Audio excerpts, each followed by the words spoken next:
Najis sama hadas ini punya perbedaan sekaligus juga punya persamaan. Persamaannya sama-sama ngehalangi ibadah. Kita nggak bisa ibadah nih gara-gara najis, gara-gara hadas. Ana manungsa sing sempurna,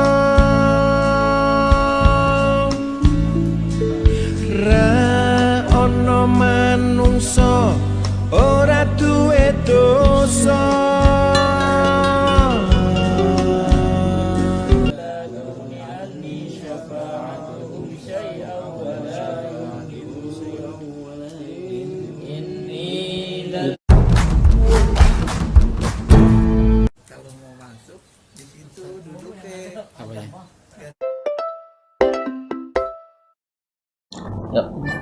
Bismillahirrahmanirrahim. Assalamualaikum warahmatullahi wabarakatuh. Waalaikumsalam warahmatullahi wabarakatuh.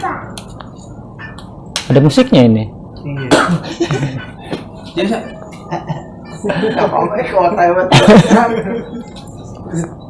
Ya, Bapak, kita mulai lagi pembelajaran kita untuk melanjutkan kajian fikih kita.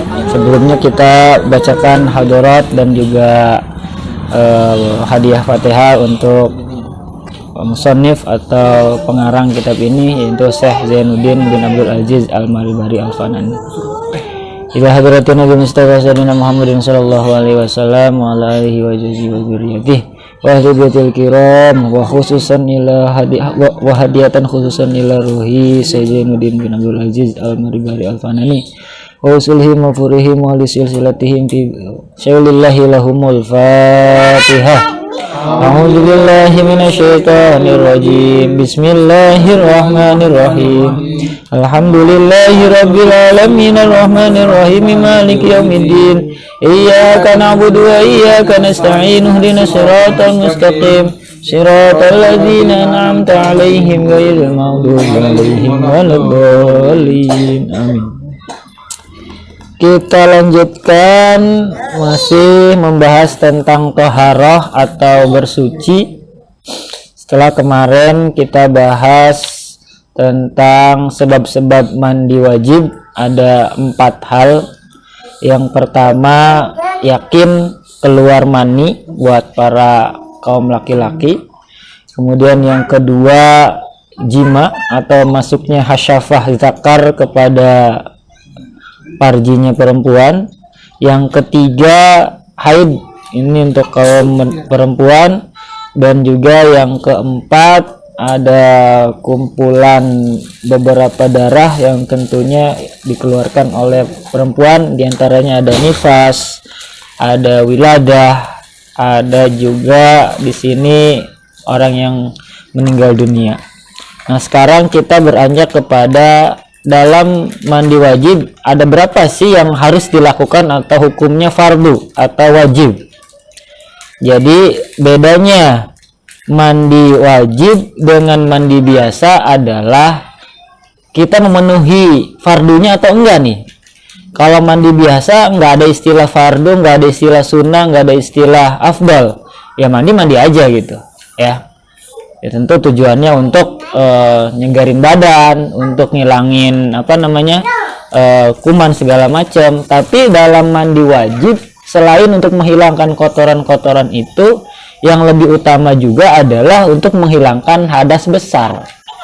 Karena balik lagi, seorang muslim itu ketika punya hadas nggak bisa ibadah ya. Jadi yang menghalangi seorang muslim buat ibadah itu ada 2 macam. Pertama, najis, yang kedua hadas. Najis sama hadas ini punya perbedaan sekaligus juga punya persamaan. Persamaannya sama-sama ngehalangi ibadah. Kita nggak bisa ibadah nih gara-gara najis, gara-gara hadas. Cuman ada perbedaannya. Kalau najis, kotoran, ada wujudnya ya, ada bendanya, ada warnanya, ada baunya yang harus kita hilangkan, baru kita bisa ibadah. Tapi kalau hadas, ini kondisi atau keadaan ya. Jadi misal ibu-ibu atau remaja putri keluar darah haid, berarti dia 2 tuh. Pertama kena najis dari sisa-sisa darahnya. Yang kedua, dapat hadas besar karena dia kondisinya sedang haid, gitu ya. Nah, kalau kita BAK, BAB gimana tuh? Nah, itu juga dua. Yang pertama ada najisnya, sisa kotorannya tadi harus dibersihkan dulu. Harus istinja dulu. Kalau bahasa kita sehari-hari harus cebok gitu kan. Baru setelah itu hilangin hadasnya. Cuman bedanya itu adalah hadas kecil dengan cara wudhu. Tapi kalau hadas besar dengan cara mandi. Nah, itulah yang disebut dengan mandi wajib. Atau ada yang bilang juga istilahnya mandi besar. Nah, apanya tuh yang besar nggak tahu deh. Apa airnya segede-gede es batu gitu? Atau bak mandinya yang besar, entahlah. Tapi itu istilah aja gitu mungkin ya. Tapi yang tepat mandi wajib. Karena mandi itu ya wajib dilakukan kalau kita mau ibadah gitu. Baik, ada berapa fardunya atau hal yang harus dikerjakan ketika kita mandi wajib itu? Wa farduhu ail ghusli syai'ani. Fardu mandi itu cuma ada dua. Ada berapa? Ada dua. Dua. Sedikit ya. Ini gampang diinget nih. Apa aja yang dua itu? Ahaduhuma niyatu raf'il hadasi. Yang pertama adalah berniat. Niat untuk apa? Raf'il hadasi, menghilangkan hadas. Tentunya hadas besar. Sebabnya apa? Lil junubi, bisa karena junub. Junub ini biasanya untuk keluar mani atau untuk jima atau hubungan suami istri. Itu biasanya lil junubi. Hanya bahasa kita sehari-hari masyarakat bilang, junub ya, junub ya. Nah, ini maksudnya ini. Dia keluar mani atau selepas hubungan suami istri. Lalu untuk yang perempuan yang sedang haid, karena apa? Awil haidi atau sebab karena haid. Ya, lil haidi tentunya bagi orang yang sedang haid. Airafi hukmihi, yakni menghilangkan hukumnya. Jadi kita menghilangkan hukum hadas atau hukum junub atau haidnya itu dengan cara mandi. Ya, nanti niatnya bisa beda-beda tuh. Lil haidi, bisa lil junubi, lil minal nifasi dan seterusnya, ya. Au niyatu adai fardil ghusli, juga berniat menunaikan fardu mandi, ya. Jadi niatnya ada beberapa versi nih. Bisa karena nawaitul ghusla li rafil hadasi lil junubi, awil haidi, tergantung tuh karena apa hadas besarnya gitu. Atau sekaligus saja niatnya itu adalah niyatu ada ifardil ghusli, atau berniat menunaikan fardu mandi. Jadi niatnya untuk mandi yang fardu gitu, mandi wajib. Jadi saya niat mandi wajib cukup tuh sebenarnya, nggak mesti dirinci karena apa, ya. Atau raf'i hadasin, atau niatnya itu adalah untuk menghilangkan hadas. Awit toharati anhu, niat bersuci dari hadas atau niat menunaikan mandi wajib atau adail ghusli. Jadi niatnya nih redaksinya macam-macam. Ada yang redaksinya lirafil hadasil akbari minal haidi atau minan nifasi. Ini udah lengkap nih sebenarnya. Atau cukup dengan rafil hadasi aja sebenarnya udah cukup, nggak mesti dirinci karena apa, gitu ya. Atau cukup dengan mandi nawaitul ghusla fardu lillahi ta'ala, itu udah cukup. Saya mandi karena fardu gitu. Jadi mandi wajib itu udah cukup tuh, ya. Terserah redaksinya mau yang mana, mau yang pendek, mau yang sedang, mau yang komplit, silahkan. Yang penting bener. Tapi kalau bingung bacanya kepanjangan, saran saya sih yang singkat aja, lirafil hadasil akbari fardu lillahi ta'ala, atau nawaitul ghusla fardu lillahi ta'ala. Itu udah cukup sebenarnya, ya. Gitu. Wa kadza al-ghuslu lis-sholati la ghuslu faqat. Nah, demikian pula boleh berniat untuk sholat bukan niat mandi belaka. Jadi niatnya juga bisa untuk melaksanakan sholat, listibahati sholat, itu juga boleh. Nah, kapan niat mandi wajib itu? Wajibu antakuna niyatu makrunatan di awalihi. Wajib menyertakan niat pada awal membasuh badan. Ya. Ayal ghuslu yakni bi awali magsulin minal badani walau min asfalihi. Jadi wajibnya niat mandi itu adalah pertama kali kita guyurin air ke badan. Kalau pertama kali yang dibasuh kaki ya niatnya bagian situ. Kalau yang pertama kali dibasuh kepala ya niatnya bagian situ. Terserah. Ya, di sini ada keterangan bi awali magsulin minal badani walau min asfalihi. Ya, di awal kita mandi mulai dari basuhan yang pertama walaupun dimulai dari bagian bawah gitu. Jadi nggak mesti langsung diguyur kepala, di situ kita niat enggak. Mau di bagian kaki dulu, yang penting niatnya berbarengan. Gitu ya. Tuh, yang pertama niat. Redaksi niatnya macam-macam tadi. Waktunya pertama kali mengguyur badan. Gitu. Kemudian yang berikutnya, di sini ada keterangan lebih lanjut. Walau nawa ba'da ghusli juz'in wajaba i'adatu ghuslihi. Nah, kalau kejadian seseorang baru niat mandi sesudah membasuh sebagian badan, umpamanya bagian pada tangan. Gimana tuh? Jadi pada basuhan yang pertama kita lupa, belum niat. Pas di tengah-tengah, iya, ini kan mandi wajib ya. Itu gimana? Di sini diberikan solusi wajib i'adatu ghuslihi, wajib mengulang mandinya. Jadi mandinya harus diulang. Dalam arti kita niat basuh lagi, itu berarti basuhan yang pertama. Yang tadi basah gara-gara kita belum niat, kita banjur lagi. Gitu, ya. Jadi i'adah, ulangi mandinya. Walau nawarob al janabati, maka ia wajib mengulangi mandinya. Kalau seseorang niat menghilangkan hadas, wa ghasala ba'dal badani thumma nama fastaiqadha wa arada ghuslal baqi lam yahtaj ila i'adatin ya. Kalau seseorang niat menghilangkan hadas junub dan membasuh sebagian badan lalu tidur, kemudian ketika bangun bermaksud membasuh sebagian badan lainnya yang belum terbasuh tadi, maka tidak perlu mengulangi niat. Nah, ini nih mungkin ada sebagian yang mempraktekkan mandinya itu dipending. Jadi malam habis hubungan kita kan mau tidur tuh, itu sunnahnya kita langsung mandi, tapi mandinya nggak langsung seluruh badan.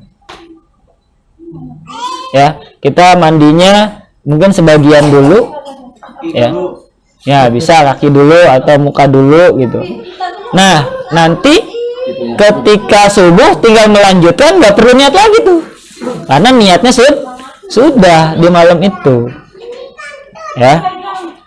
Tapi mungkin jarang dipraktekkan, mungkin adanya setelah melakukan, kemudian hanya wudhu mungkin ya. Setelah bersih-bersih wudhu, habis itu tidur, nanti mandinya setelah tidur, itu juga nggak jadi masalah. Tapi kenapa langsung mandi sebagian seperti itu? Tadi kan kekhawatiran, siapa tahu nggak bangun lagi maksudnya. Jadi mandinya dalam kondisi junub itu. Khawatirnya di situ. Kalau itu kan hitungannya berarti udah mandi tuh, ya. Itu. Jadi kalau mandinya malam udah sebagian setengah, itu nggak mesti niat lagi.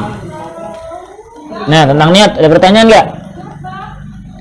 Tadi redaksi niatnya macam-macam. Ada yang nawaitul ghusla li rafil hadasil akbari, minal janabati atau minal junubi nggak apa-apa ya, fardu lillahi ta'ala. Atau yang lebih pendek lagi, nawaitu ghusla lirafil hadasi fardu lillahi ta'ala, cukup.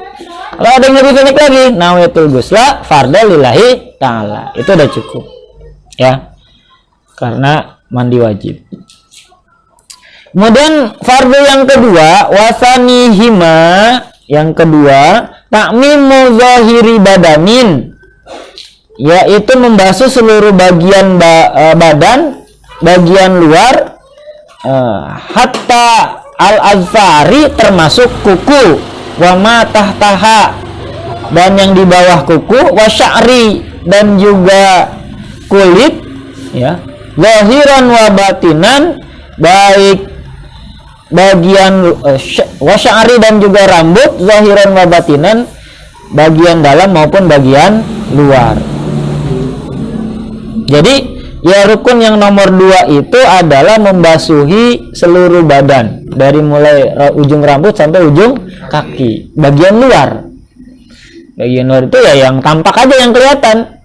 Kalau bagian dalam kayak kerongkongan nggak mesti, atau lubang hidung bagian dalam nggak mesti, tapi cukup bagian luarnya saja. Tapi hati-hati nih, di sela-sela kuping nih kita harus hati-hati, kita sela-sela aja bagian luarnya. Tapi jangan over juga, saking hati-hatinya digosok sampai melepuh gitu kan. Nggak juga ya. Ya wajar aja lah, seperlunya aja. Walaupun katanya rambutnya itu lebat, apalagi yang punya rambut lebat, bewokan, itu tuh harus mesti teliti tuh ya. Harus benar-benar si air itu meresap. Tapi kalau yang pakai shower itu enak biasanya tuh ya. Apalagi kalau saya dulu mah pakainya selang, yang lebih enak lagi, biar airnya gede. Ya, pakai selang. Kalau pakai gayung tuh kayaknya kurang maksimal gitu. Kalau pakai shower atau pakai selang itu lebih enak lagi tuh diguyur. Selangnya aja bawa ke atas, selesai. Kalau berendam nggak apa-apa. Kalau berendam nanti airnya segimana dulu. Kalau ada syaratnya, kalau di kolam renang yang airnya banyak boleh tuh. Kali nyemplung niat bangun udah selesai tuh. Udah kebasuh semua. Tapi kalau yang bak-bak kecil lah, kita lihat dulu ada nggak dia lebih dari 2 kula atau enggak gitu ya. Toren. Kalau itu Kalau butuh kan 1 kubik ya. Kalau mandi kayaknya lebih banyak ya. Lebih lagi. 5.000. Sekubik 5.000 ada. 1 kubik 5.000. 1.000. 1.000. 5 kubik. Ya, mana tuh? Wa in kasuna wa in kasufa wa mazhara min nahwi mandati sya'ratin zalas qabla wasliha wa simahin wa farji imra'atin ingda julusiha ala qadamaiha. Wajib membasuh kulit yang tampak dari tempat tumbuhnya rambut yang lepas atau rontok sebelum mandi. Wah, lubang telinga farji perempuan yang tampak ketika ia duduk di atas 2 telapak kaki, badan atau kulit yang pecah dan bagian dalam, campak atau cacar yang terbuka permukaannya. Nah, itu tuh yang wajib-wajib tuh. Termasuk kalau ada rambut atau bulu yang lepas ya, ketika sebelum mandi itu juga harus kita ambil, harus kita cuci ya. Tapi yang kelihatan aja, jangan cari-cari mana ya. Nggak mesti. Makanya orang tua kita dulu apa ya, kalau lagi haid itu katanya perempuan apa, jangan nyisir, kalaupun nyisir rambutnya dikumpulin. Itu dalam rangka berhati-hati itu ya. Lubang telinga itu maksudnya ya yang kena jari aja, jangan sampai air masukin juga ke lubang telinganya, nanti penuh kentang telinga, rusak malah. Atau farji perempuan dengan syarat ya mungkin permukaannya aja ya, yang tampak ketika ia duduk di atas 2 telapak kaki. Jadi ketika dia emok duduk di atas 2 kaki itu kelihatan farjinya, bagian kulitnya itu juga wajib dibasuh. Atau orang yang punya penyakit campak, tahu campak? Nah, atau yang cacar, yang terbuka permukaannya itu juga wajib dibasuh ketika mandi wajib. Kemudian yang bagian dalamnya gimana?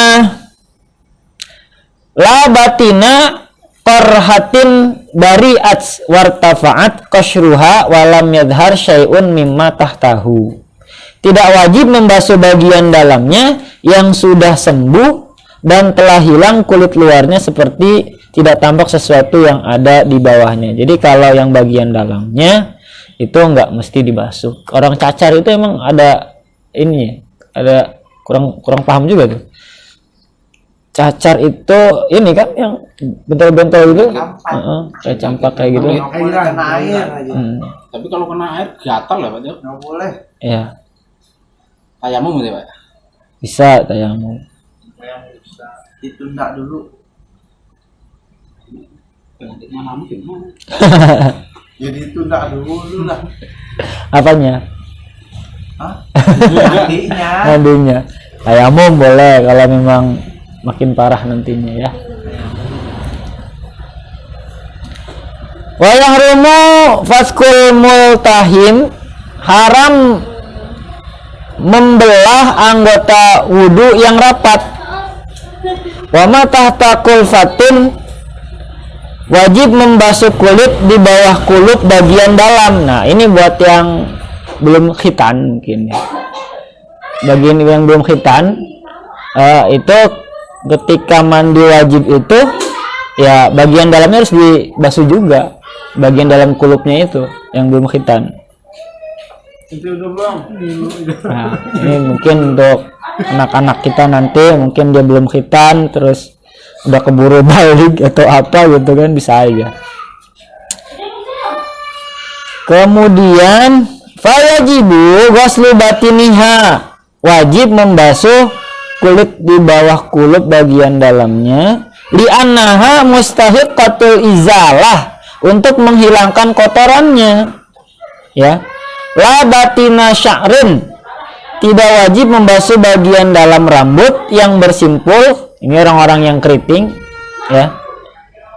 In aqada binafsihi wa in kasura, secara alami walaupun itu lebat. Jadi untuk orang-orang yang rambutnya apa namanya keriting, gimbal, itu tidak wajib sampai ke dalam-dalam katanya, cukup bagian luarnya saja, karena rambutnya itu mungkin kalau sampai ke dalam-dalam dia nanti berantakan, nyusunnya lagi susah banget itu ya, apalagi sampai ada yang di ya, tapi bukan yang hasil kepangan buatan itu. Kalau itu kan memang dibuat-buat, ini maksudnya yang alami yang emang dari lahir kayak gitu rambutnya Kayak Putra Dieng ya. nah bisa gitu ya, itu boleh, nggak mesti diuyak-uyak sampai basah semua, nggak, cukup dibanjur aja seperlunya, itu udah dianggap cukup gitu.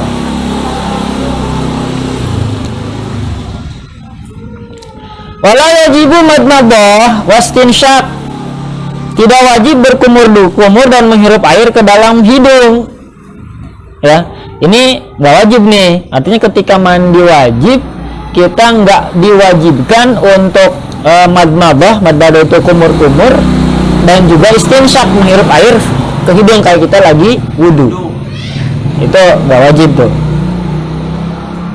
Bal yukrahu tarkuhuma, hanya makruh meninggalkannya. Tapi kalau ditinggalin makruh, berarti nggak wajib, tapi kalau ditinggalin makruh, berarti ini mau bilang sunnah gitu ya. Jadi ketika mandi itu kita kumur-kumur dan juga istinsyak, itu sunnahnya. Lalu mandinya pakai air apa? Bima'in tahurin, dengan mandi menggunakan air yang mensucikan, air mutlak ya, air suci dan menyucikan. Jangan pakai air kelapa, ini bukan bersih malah dirubung semut ya. Covid. Wa marra annahu yadurru taghayyurul ma'i taghayyuran darran walau bima alal udwi hilafan lil jam'i. Sebagaimana yang telah diterangkan di awal dulu, air suci mensucikan itu seperti apa? Dengan alasan bahwa air yang berubah dari keadaan semula cukup berbahaya walaupun tercampur benda yang berada pada anggota orang yang mandi tersebut. Berbeda dengan pendapat banyak ulama. Artinya di sini Ki Musonib mau menjelaskan kita mandi itu dengan air yang mutlak, air yang suci dan menyucikan. Jangan sampai airnya sudah seperti kecampur minyak ja'faron, campur-campur benda-benda yang lainnya, karena itu membahayakan kalau dilakukan secara terus-menerus. Wa yakfi, dan juga cukup dhannu umumihi, dengan perkiraan menyeluruhnya air pada kulit. Jadi ya dikira-kira aja, sekiranya udah cukup, jangan sampai kita ragu, saking ragunya diteliti semua dari ujung kaki sampai enggak sedetail itu juga. Yang penting kita sudah yakin kalau air itu sudah membasuhi dari ujung rambut sampai ke ujung telapak kaki. Itu ya. Ala basyarati wa sya'ri wa illam yatayaqqanahu, walaupun tidak yakin. Fala yajibu tayaqqun, tidak wajib meyakinkan menyeluruhnya air. Umumihi bal yakfi ghalabatu dzanni, bahkan cukup dengan adanya perkiraan yang kuat bagi yang mandi saja. Fihi kal wudu'i, sama seperti dalam masalah wudu. Jadi kadang ada orang yang punya penyakit was-was, dia itu nggak yakin tadi itu udah sempurna belum mandinya, perasaan tadi ada yang ketinggalan, belum nyela-nyela kuping segala macam. Nah itu dalam kasus mandi ini, kata Musonib pengarang kitab ini, nggak wajib kita yakin, cukup dengan prasangka kita aja. Kalau kita memang sudah nyangka udah semua, ya udah gitu. Nggak mesti gara-gara misalkan nggak yakin tadi kebasuh nggak ya kuping kita atau yang lainnya, ulangi lagi mandinya. Yang ada nanti malah menimbulkan bahaya, bisa kedinginan, dia bisa keriput gitu ya. Emang ada ketika orang itu sudah kena penyakit was-was, mandi wajib itu nggak cukup setengah jam ya. Saya punya pengalaman di pondok, itu ada teman yang seperti itu. Dia mandi dari jam 4 sampai jam 5 belum keluar juga ya, sampai temen udah pada ini lagi bulak balik lagi, itu dia masih ragu gitu, tadi udah sempurna belum mandinya gitu. Di sini bilang nggak mesti seperti itu, yang penting kita sudah sudah berprasangka tadi udah selesai gitu ya. Wa sunnah lil ghuslil wajibi. Nah, yang berikutnya ini sunah-sunahnya ketika mandi wajib. Gimana? Kita bahas sekarang atau lain waktu? Lain waktu. Saya gimana jamaah aja nih. Ya, pasukannya lagi kurang ini ya. Baik, kalau dirasa cukup, kita bisa simpulkan untuk malam ini kita dapat oleh-oleh tentang fardu mandi. Jadi fardu mandi itu Paniko ada cuma dua tuh. Yang pertama niat, tadi niatnya sudah dicontohkan, waktunya pada awal membasuh anggota badan. Yang kedua adalah meratakan air, atau yakin atau kita berprasangka bahwa air sudah mengguyur seluruh tubuh kita, bagian luar ya, kulit, kuku, rambut dan lain sebagainya, dari atas rambut sampai ke ujung kaki ya. Wa sunnah lil ghusli wallahu a'lam bissawab. Summa qala wallahu a'lam. Assalamualaikum warahmatullahi wabarakatuh. Waalaikumsalam warahmatullahi wabarakatuh. Kakak jamaah berapa orang? Jamaahnya lagi sepi. Kena hipnotis timnas ini. Jamaah berkurang. Thomas kemana tuh? Thomas lagi gilir dia.